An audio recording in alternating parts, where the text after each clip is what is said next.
Binge the full week of The Ray Taylor Show ad-free over at inspireddisorder.com/plus. This is The Ray Taylor Show. Welcome to The Ray Taylor Show, where I bring you reviews of the latest movies and TV shows, as well as classic and foreign films. I'm your host, Ray Taylor, and on this podcast, I'll be talking about all things film and television.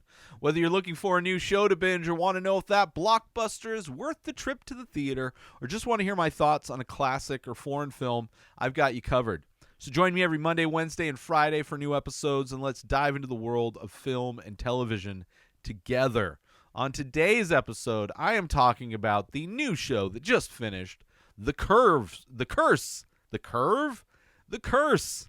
I've been cursed for not being able to say the right words correctly. The Curse started last year, 2023, just ended at the beginning of 2024. This is a show created by Benny Safdie as well as Nathan Fielder, who also directed 7 episodes. So a lot of this is definitely a Nathan Fielder project. The writers for this show, you have Benny Safdie, Nathan Fielder, Carrie Kemper, Alex Huggins, and Carmen Christopher. And the stars of this show, you have Benny Safdie, Nathan Fielder, and Emma Stone. In this show, a newlywed couple struggle to make their vision for eco-living a reality in a small New Mexico town. This was by far the weirdest show I've seen, which I love weird. I love weird. I love original. I love everything that this show is doing, and yet this show didn't necessarily hit like a show that I would have, but it didn't hit, but it stuck. It's a weird show. How I have responded to the show is strange, and in watching the show is strange. It's not a show that I would just recommend to most people.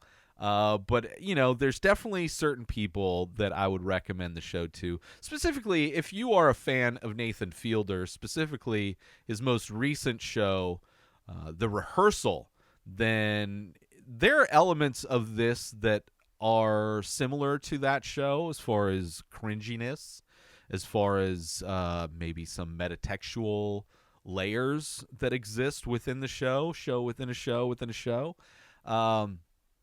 Which, despite the big difference between this and The Rehearsal, this is not a reality show, as The Rehearsal is. This is a scripted show, but a scripted show about a reality show, which is a very interesting subject matter, which I haven't...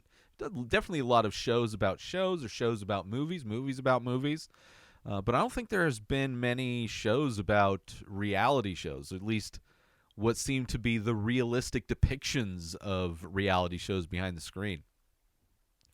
So I wouldn't necessarily recommend this to that many people, right? But if you are into strange stories with like an independent vibe, this definitely has that independent film vibe to it. Or if you like Nathan Fielder and The Rehearsal, you may enjoy this. I'm not entirely sure I enjoyed this show, but I love the massive swings that this show takes. I love the performances in this show. I love how this show it's definitely stuck with me. I've definitely thought about this show a lot. So if any of those things sound interesting, then I'd recommend it to you. But it's not a show like some where you have to get a few episodes in before you get hooked or understand what the point is. I was hooked by the strangeness of the show, the strangeness of it all, which is right from the beginning. And the way in which the show is so different from anything else I've seen, which is another plus. Like, I would give... Like, everybody involved, I like the Safdie brothers. I love their movies. Emma Stone is great in things that she is in. Nathan Fielder is by far the highlight of this show. But it's a weird show. So it's not a show. It's a show I liked, but not a show that I could easily recommend to most people. Let's take a quick break from the show. Listeners, are you ready to take your experience with the Ray Taylor Show to the next level? Dive into the Inspired Disorder Plus for just $5 a month. You unlock a world of premium content that's sure to satisfy your every entertainment and artistic craving. Imagine enjoying The Ray Taylor Show a full week completely ad-free in both audio and video formats. But that's just the tip of the iceberg. Get exclusive access to the live painting archives, be the first to lay eyes on new releases from the many faces, and enjoy members-only discounts and deals that'll have you coming back for more. With a treasure trove that includes a podcast back catalog of 14 unique shows and over 600 episodes, personal insights through Ray Taylor's own blog, and creative writing to spark your imagination, and an interactive Ask Me Anything section, Inspired Disorder Plus is a feast for the curious mind. Ready to elevate your entertainment game? Head on over to inspireddisorder.com/plus and become a member of an exclusive club. Dive in, indulge, and inspire your senses. Now let's get back to the show. The show is very awkward, very dry. It has the essence of Nathan Fielder all over it, which makes sense that he stars, directed many of the episodes, wrote many of the episodes, created by Nathan Fielder. This has Nathan Fielder stank all over it, in the best way, I would say. And it's a show about unintended consequences. This is a show about a lot of different things. It's not a I mean, it's got some themes that it's really working with, but it's tackling a lot of things in a very unique way. And one of the things that this tackling is the unintended consequences. You know, what happens to this town, the people in this town, and even the nature of this area that exists in this tiny town when, you know,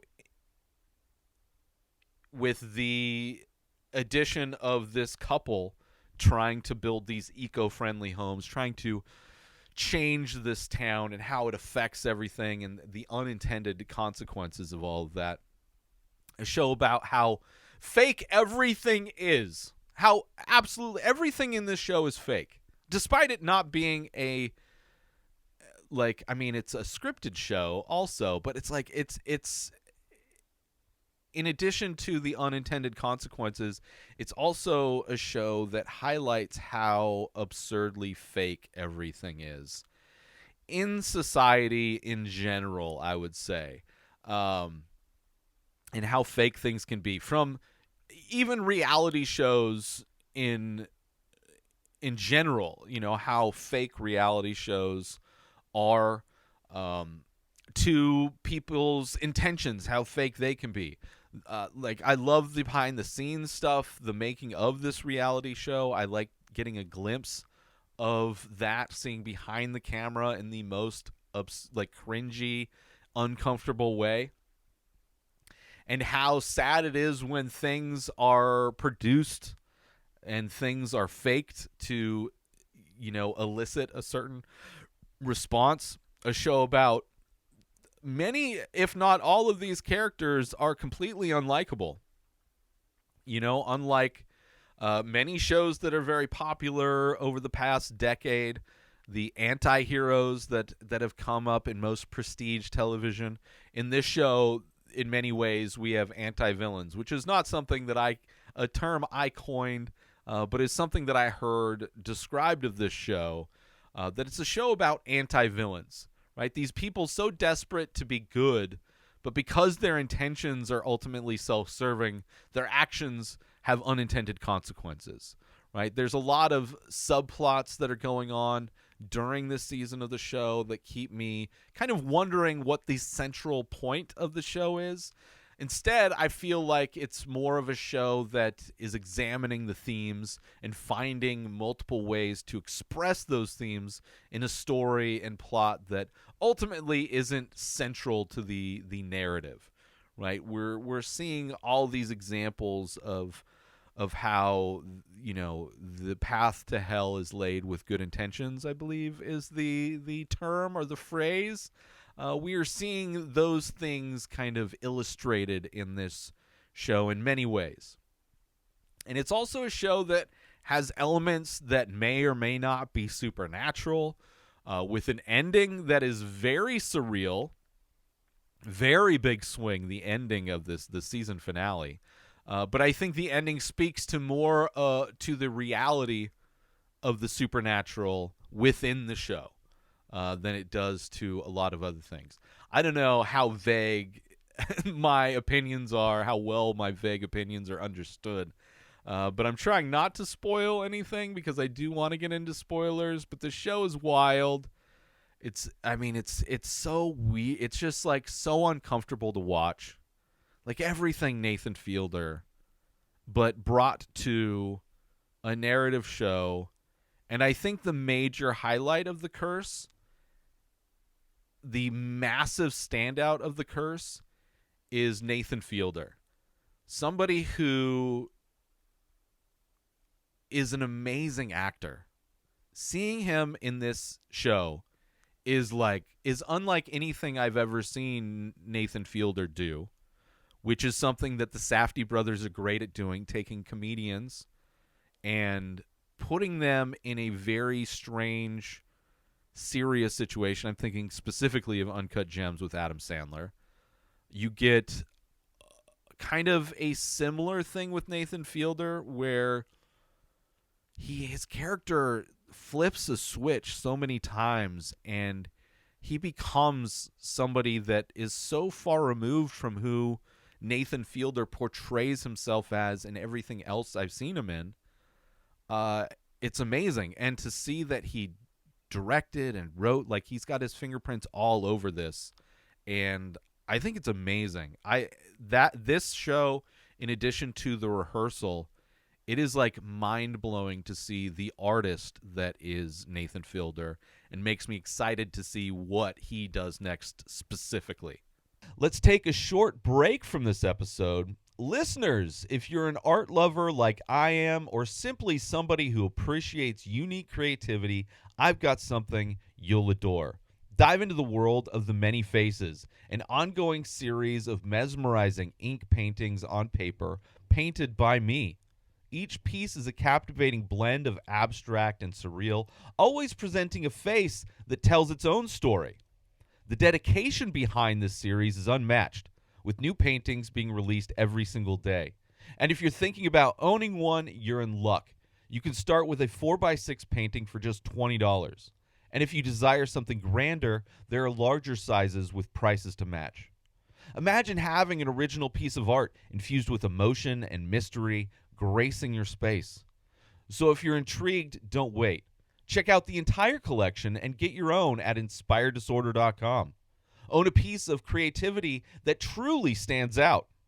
Now let's get back to the show.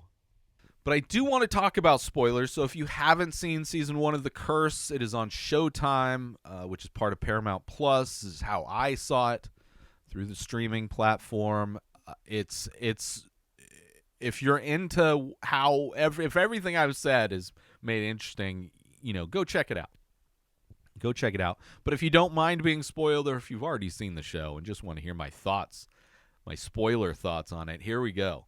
In regards to how fake everything is, you have, from the moment the show starts, you see the behind the scenes when they're interviewing this mother and son who are not in a good situation financially, and in order to make the mom seem more emotional about this job that's offered to the kid, they put fake tears in her eyes and they blow like menthol on her eyes to get them red to make it look like she's crying, just completely faking the emotions. You have fake couples being used to look at this home that they're trying to sell, because the actual people who want to buy the thing are concerned about other things.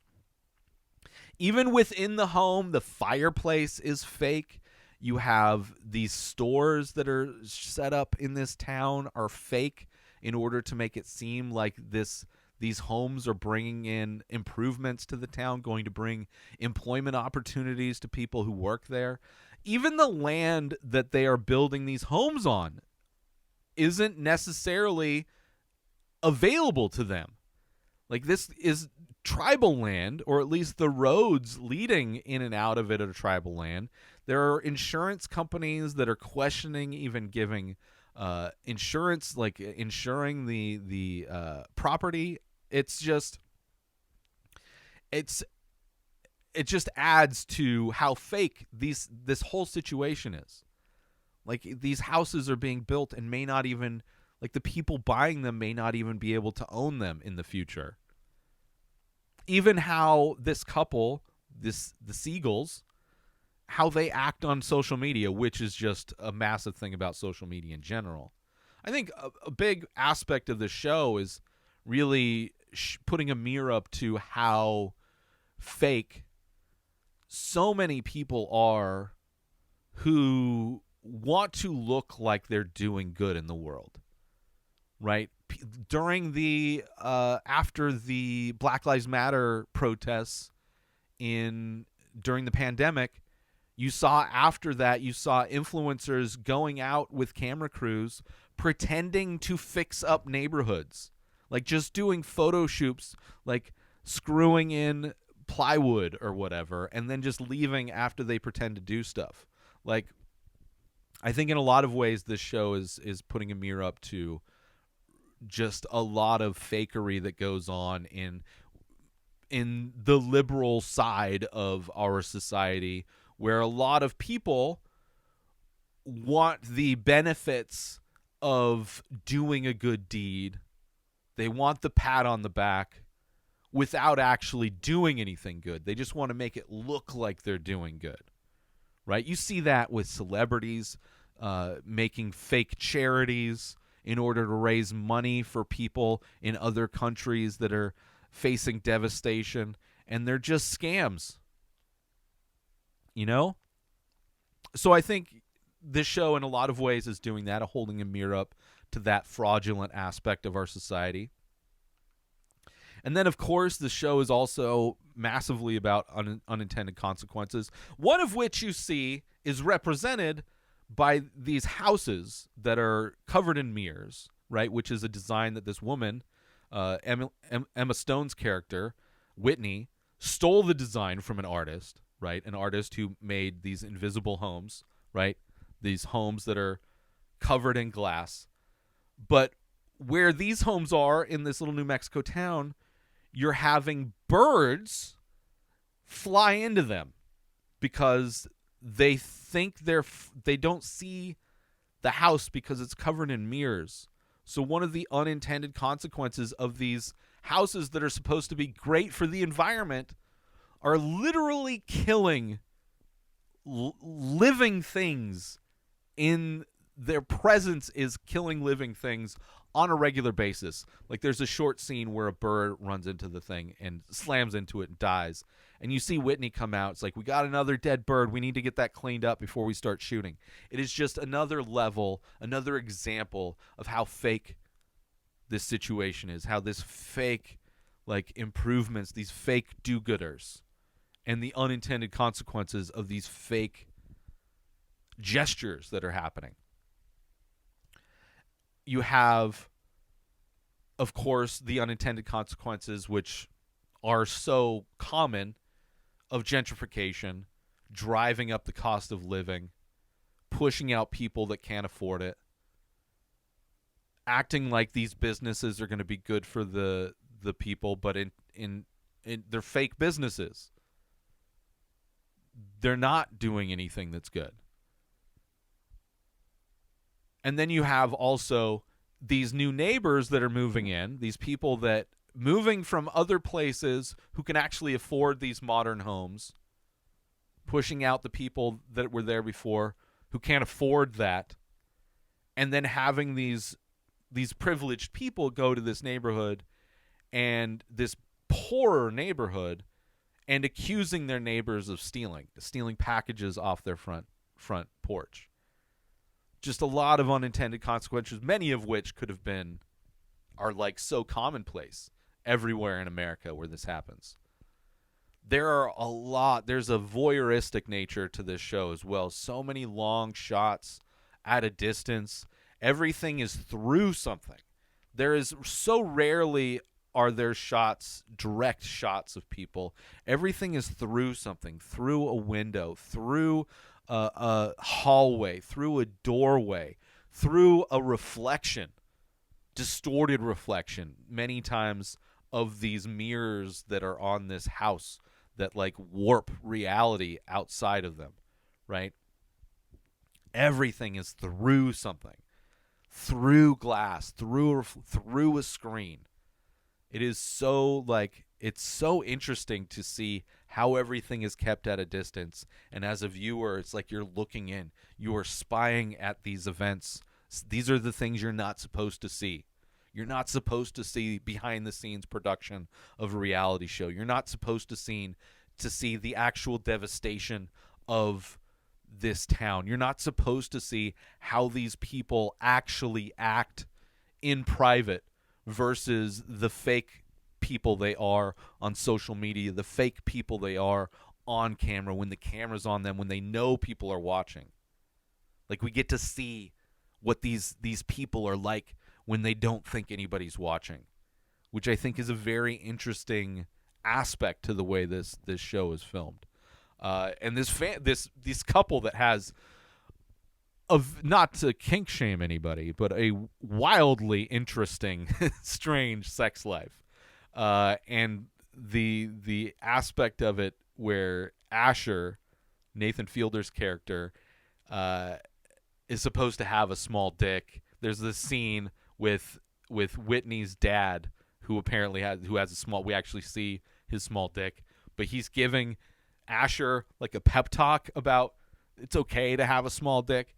Very, very uncomfortable in many ways. First off, if you have a small dick, the last thing you want is for people to know, especially the parents of the person you have a sexual relationship with, your wife, and the last thing you want is for anybody to be giving you a pep talk about your dick. It's just so uncomfortable. One of the many uncomfortable aspects of the show. There's also the subplot of this casino that is disregarding gambling addiction while also making gambling as convenient as possible, something that actually was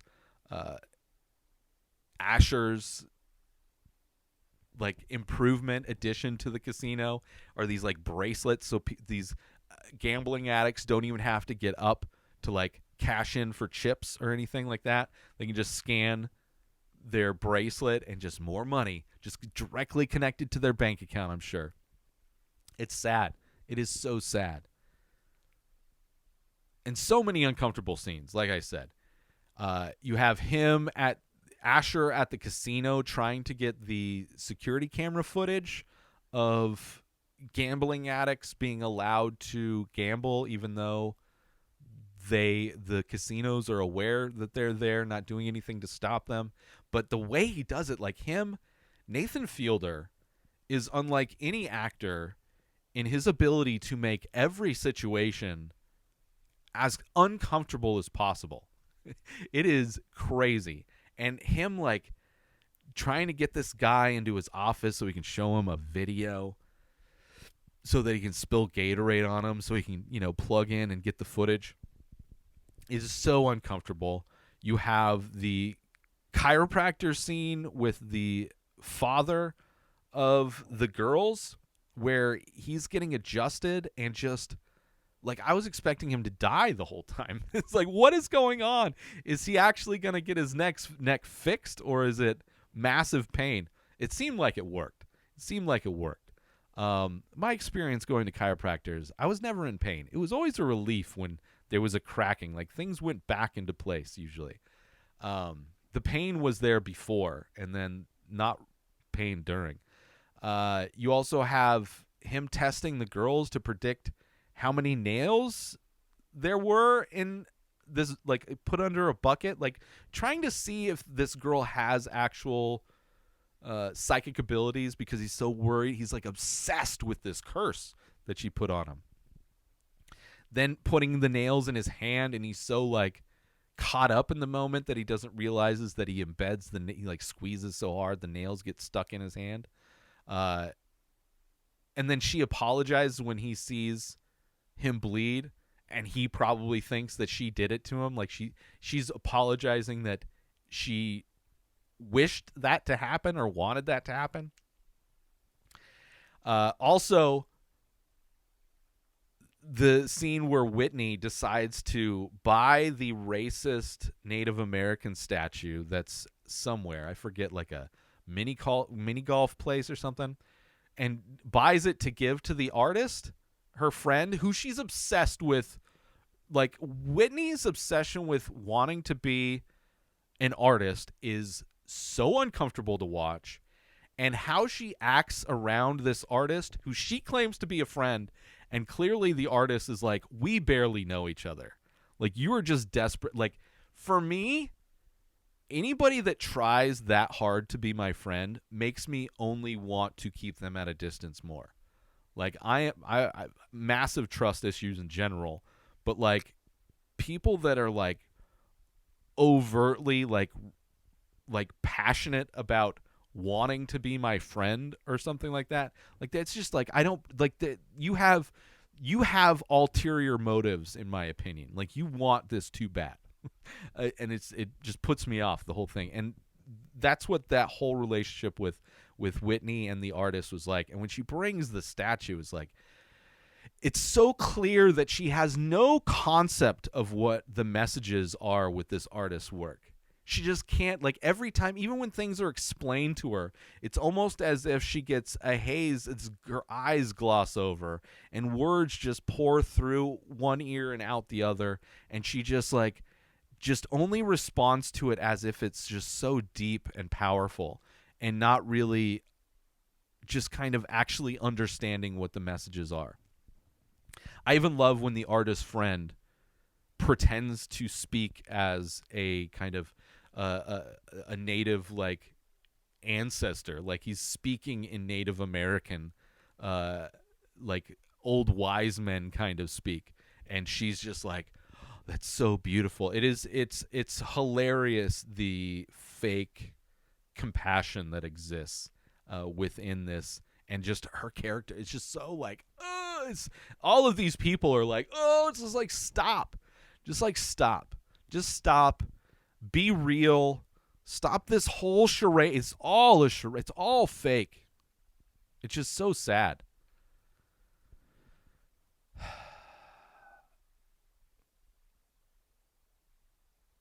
Like, they're so crazy that they make their artist friends seem normal, which is not what you should. I mean, artists are fairly normal people, but we could be pretty.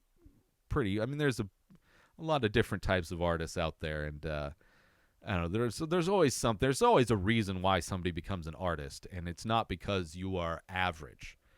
But the craziness of the Siegel family just makes her seem the most. She is like, out of all of the characters, the artist is the most normal person, I would say. I mean, there's others, but in the main group of them, I would say maybe the director is kind of normal as well in a lot of ways, but also very weird.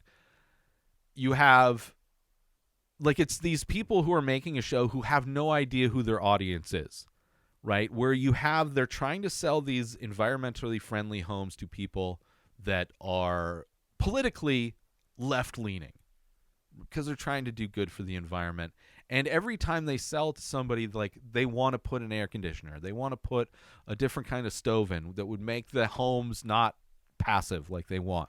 And the person that loves it, the person that wants this home, is this conservative guy, kind of a moderate conservative, but definitely a guy who's got a Blue Lives Matter flag on his truck. He loves the house. Of course he loves the house, because it's like an off-grid house. It's like a classy prepper home. And he's super stoked about the toilet. I would love that home. I would absolutely love that home. I would love a passive home. Not because it's, partially because off the grid, sure, but not because it's like a prepper home, a classy prepper home. I actually like the idea of a passive home. I would love to have the money to live in a passive home. And a toilet that, like, the sink water fills up the toilet tank, so when you flush it, you're using the sink water from earlier when you wash your hands. I love that. And they just don't understand their audience. They're trying to sell to a group of people that really can't afford it or don't want to gentrify an area, that don't want to mess with people. They see through the facade of what this couple is doing. Many unlikable people in the show as well, desperately trying to be likable. That is like this so much of this show are these unlikable characters just so desperate for people to like them. And they're so fake. These are the kinds of people that I hate. Which it's definitely a type of liberal type of a person where they say they're liberal. They want to be that person. But like they aren't that person, so they pretend to be that person. They put on a front that they're that kind of person. But everybody can see through their bullshit. And this couple, everybody can see through their bullshit. They're just so fake. And I hate that. I hate fake people. I absolutely hate fake people. So it's like watching the show is like, ugh. It's hard to root for anybody in the show, which I think is kind of why it was hard it never really hooked me, right? The themes are interesting, but all the characters, I'm like, I want everybody to just lose. I want things to go bad for everybody.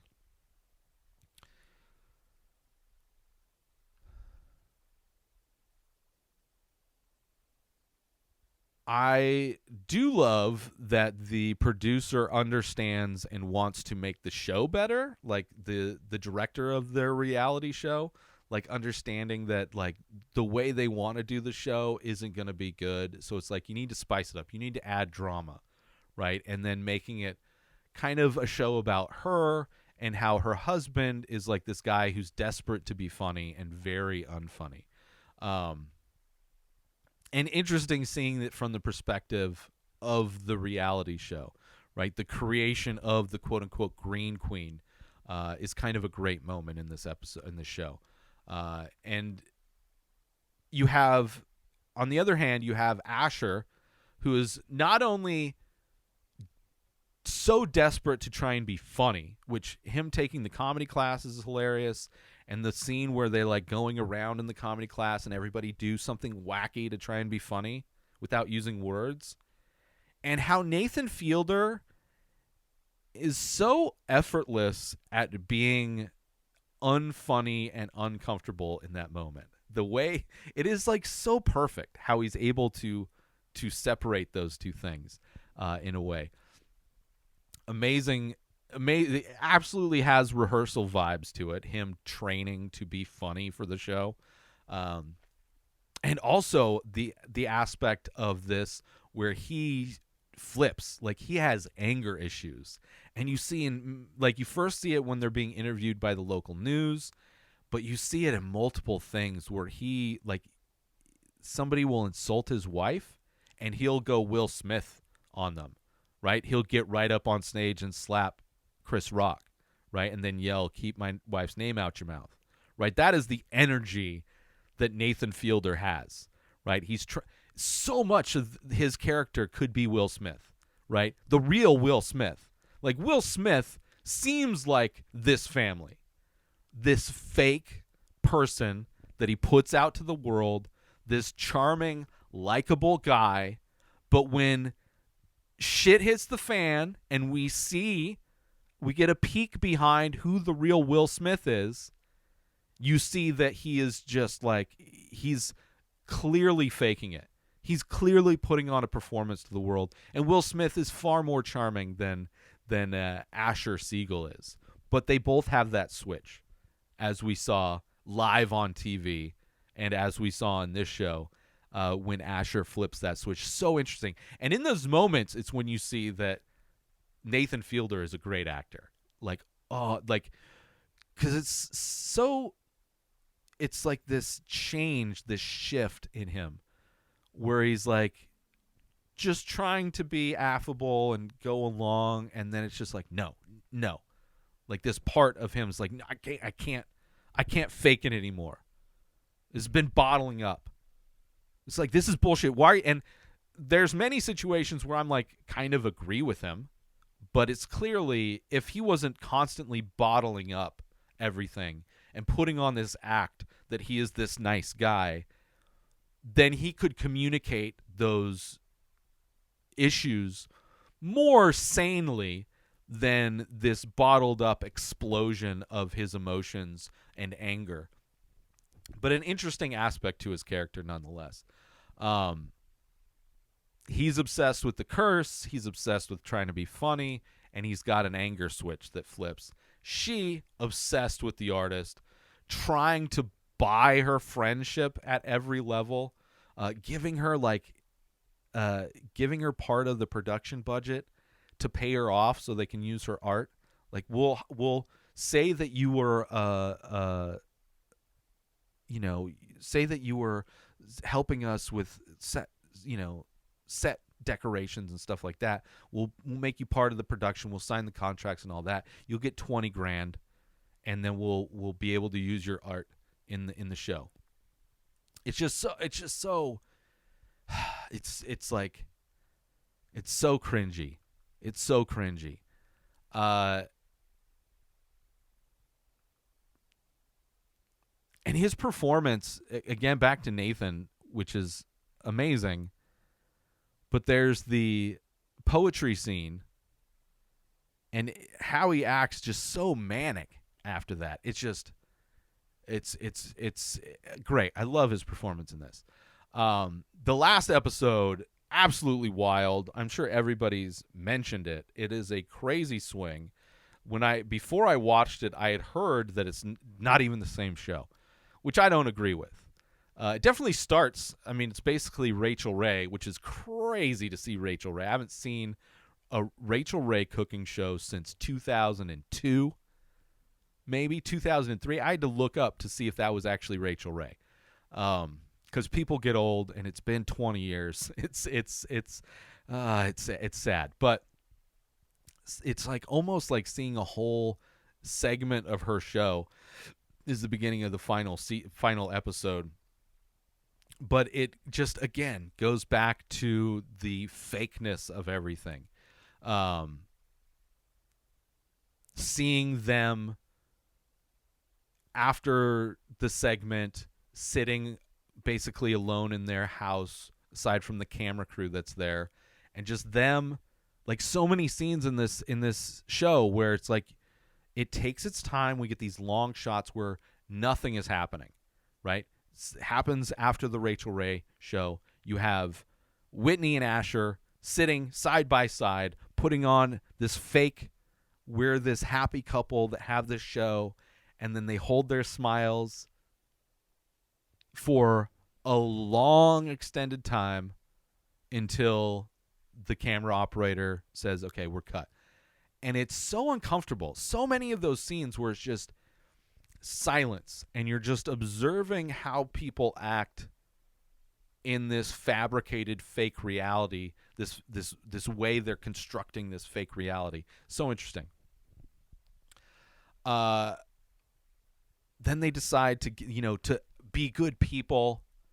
We're going to give the house away to this family. And it seems like they never go back to it, but it seems like this family was stripping the house to sell like the copper or whatever when he comes by to give them the house. And he's like, so like, okay, you're giving me the house. When are we going to sign the papers? Even when they were coming by to fix the house earlier on in the season, he's like, so I'm not going to have to pay rent? Can I get that in writing? Like, the reality of their gestures are like, they don't understand that so many people who don't have the privilege of wealthy parents can't trust your word based on your word, because so many people lie. Like, he sees so clearly through their bullshit. He so clearly sees that it's some kind of manipulation that they're doing, that even when they give him the house, they're like, when do I get the papers? Like, I'm so much that way. Like, if something good happens, I'm like if I'm supposed to be getting money, right? It's like, okay, well, I'll believe it when the money hits my bank account, right? I can see everything. I could have signed all the paperwork. I could have done all this stuff. There could be confirmation, da da da da da. But until I see that money in my account, it doesn't exist. Because there's so many times where it's been these false gestures, these false things that never actually come through. And it's like you get so guarded that you're like, until I actually see my name on the paperwork that says I own this house, then I don't fucking own this house. You could say it all day long, but I know in reality that if I don't actually have my name on the papers, then it doesn't exist. That your word means nothing. And they're like, oh, our word is everything. Because they're so used to just lying about everything that nothing ever is real. Everything is just their bullshit word. It's kind of great.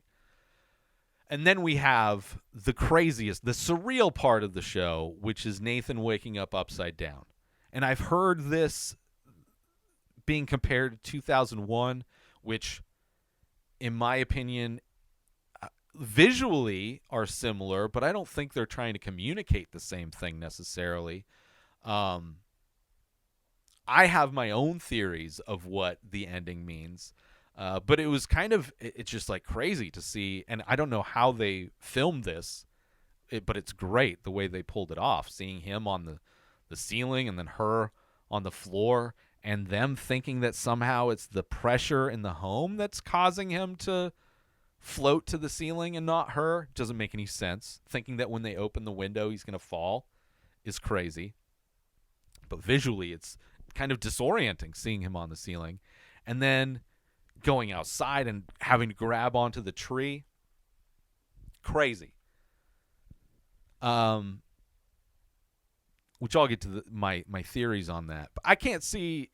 They said they have ideas for follow-up seasons, so we'll see. I can't imagine there will be more seasons of the show, but if there are, I am 100%. I was a fan of the Safdie brothers and their movies. I will watch whatever they do. Nathan Fielder at this point, I will watch whatever he does. Emma Stone is amazing in this as well.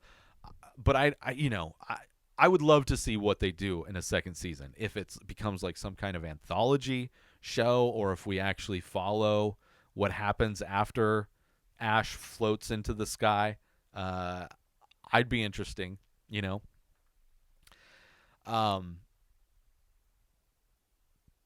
But yeah, Safdie said they have ideas for a season 2, so we'll see. I don't know how well this show did, and with the strange ending, it's a show where there's so many, I can't see this show being having a second season. I would watch it, despite the fact that I never really felt like I was hooked by this season, but I would definitely watch it to see what happens, because it's so interesting, so new. I was definitely hooked kind of multiple times throughout this season by different things, but they ended up being, these hooks that were in place ended up being as fake as our main characters were, and it didn't really attach me to the core of the show necessarily, but definitely, made me think a lot. Right? Like the curse itself, the question of, is the curse real, or if it was just a coincidence that the chicken disappeared from his food. Asher obsessed with the curse the entire show, and like the dad said, once you get the idea in your head, the father, which I love, Abshir, played by Barkhad Abdi, who was the I Am the Captain Now from Captain Phillips. Great to see him in something else. When he said that once you get the idea, he didn't want his kids talking about this curse trend that's on TikTok, because once you get the idea in your head, it's really hard to get it out of your head. And that's what we see happen to Asher in this show, in this season. He gets the idea of the curse in his head, and he gets too deep in it. He can never get out. So my interpretation of the end is that Asher made the curse real, right? The curse the girl put on him to have his chicken go missing from his pasta dish only happened because Asher gave it the power to happen. He believed that the curse was real. He believed that it didn't know what the curse was, but he gave the curse power, and that's what happened to the chicken. And in the end, he was taken away like the chicken was, right? Collectively, maybe his wife at the end of the show wanted him out. I mean, clearly he was kind of being written out.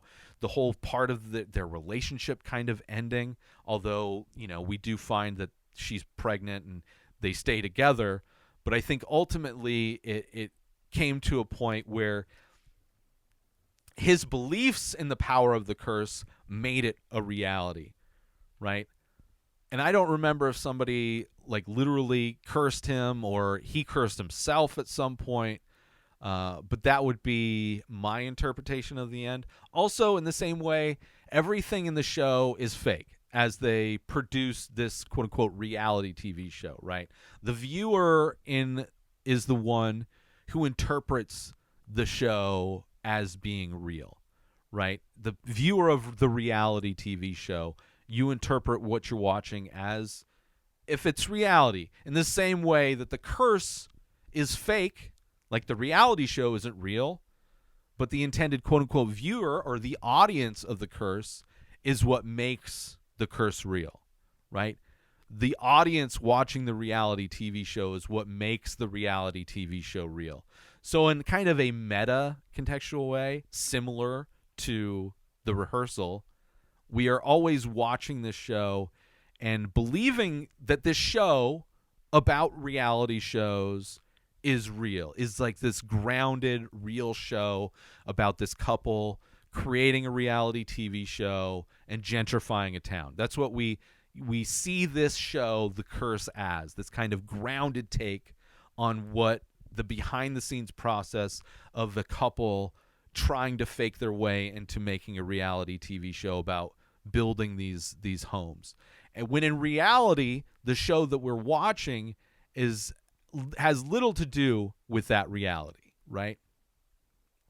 And in the way Nathan Fielder's previous show, The Rehearsal, had layers of reality. How in the rehearsal he had layers of rehearsal where he goes 3 layers deep at one point, rehearsing for the rehearsal of the rehearsal, right? And within this show, there are layers of reality. And at the core is this magic where chicken can disappear because a girl cursed him in the parking lot, where Asher himself can fly away and disappear as well because people cursed him and don't want him around. Right? I don't know if that makes any sense. Regardless, it's a very thought-provoking show, and thought-provoking as everything Nathan Fielder does, quite frankly.